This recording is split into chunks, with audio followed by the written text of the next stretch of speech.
Right, as of next year, adverts that perpetuate gender stereotypes, such as men struggling with household chores or women being not so good at the parking, are going to be banned. The advertising watchdog has confirmed that from June 2019, adverts must not include gender stereotypes likely to cause harm or serious or widespread offence. That's according to the Committees of Advertising Practice. Well, let's talk about this with the Advertising Standards Authorities. Shabnam Mustafa, who's a Media and Public Affairs Manager. Good morning to you, Shabnam. Good morning, Julia. The thing about stereotypes is they are there for a reason, because often there is a kernel of truth in them. Are we saying that adverts can't actually reflect the society that actually exists? You're right. I mean, gender stereotypes do reflect what would reflect reality in some instances. So we're not banning all gender stereotypes. We're not saying that an ad for a cleaning product can never be fronted by a woman, or an ad for a DIY product can never be fronted by a man. What we're saying is there's certain types of ads which implies that a certain role or a certain behaviour can only be associated with one gender over the other. So, for example, an ad that mocks men for talking about their feelings or showing emotion, those kind of ads might be problematic in future. Are there any ads that do that right now? I mean, I think the world has changed an awful lot since, the Marlboro cigarette man.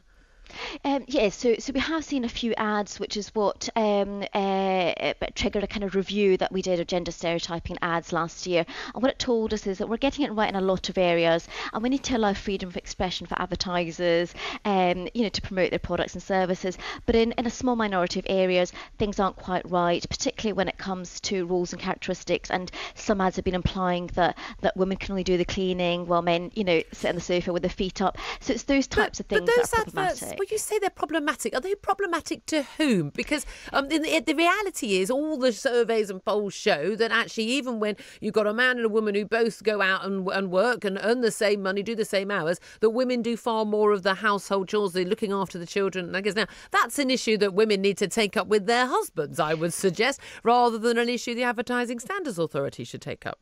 You're right. Women still tend to do more of the so it shouldn't be reflected in adverts, but they don't do it all, and so ads should kind of reflect, the changing family life. Why should they? Well, we're not a social engineer, but our job as a regulator is to reflect where society is today and not where it was, say, 20, 30 years ago. But hold on, no. Your job is that the advert shouldn't be illegal. I mean, an advert that's promoting, hatred of women or black people or disabled, absolutely. Let's step in. But an advert that gently mocks men sometimes for being a bit rubbish at cleaning the kitchen, I've got to be honest with you, that happens in daily life, in homes up and down the country. It happens in my house. Yeah, so if we get a complaint about an ad under our new rules, which come into force next year, we're going to look at it on a case-by-case basis. So it's going to be quite nuanced. It's not going to be, we're just going to wholesale ban a whole load of ads just because someone doesn't like it. There's certain criteria they need to meet. And the reason that we've introduced this rule is as part of our review, we saw evidence that told us that continuing stereotypes that women can only do caring roles and be emotional, that can impact on choices that people make in life. So the subjects that women and girls choose at school or university. You're saying, wait a minute, you're saying an advert that's showing a mum being, making the tea and, the OXO mum or something, or caring for her baby. You're saying that is stopping girls from studying physics at university. So it's a cumulative effect. So if people are seeing that kind of stereotyping in ads and other media, it's perpetuating a stereotype. So it's a cumulative effect. Surely the companies that are spending, it ends up being billions of pounds in terms of the industry in total, but companies that are spending an absolute fortune in trying to sell their products, they're not going to sell their products, but if they have an advert which, the people they're trying to get to buy their product either don't care about or think is rude and offensive to them. So surely if the people who are making, Mr. Muscle, they are going to do an advert that they think is going to appeal to the people who buy Mr. Muscle.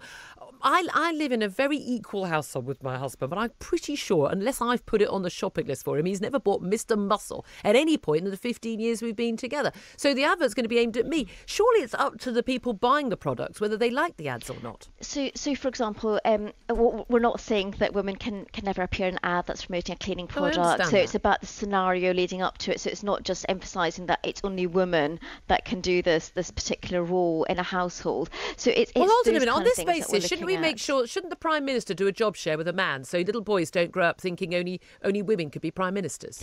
Unfortunately, our remit is only about advertising, so we can't tell the Prime Minister what to do. Oh, I wish we could. Want to talk more tense. But what about adverts? I mean, there've been some adverts that have caused a lot of problems. For some people, those beach body ready adverts. The gorgeous woman. I'm a heterosexual woman, but I mean, God, Lord, she looks fabulous. An amazing looking woman, amazing body that every woman in the world, if she was honest, would die to have. Beach body ready on the tube. Sadiq Khan, the London mayor, banned these. He was told these were sexist and gender stereotypes of women wanting to look good on the beach.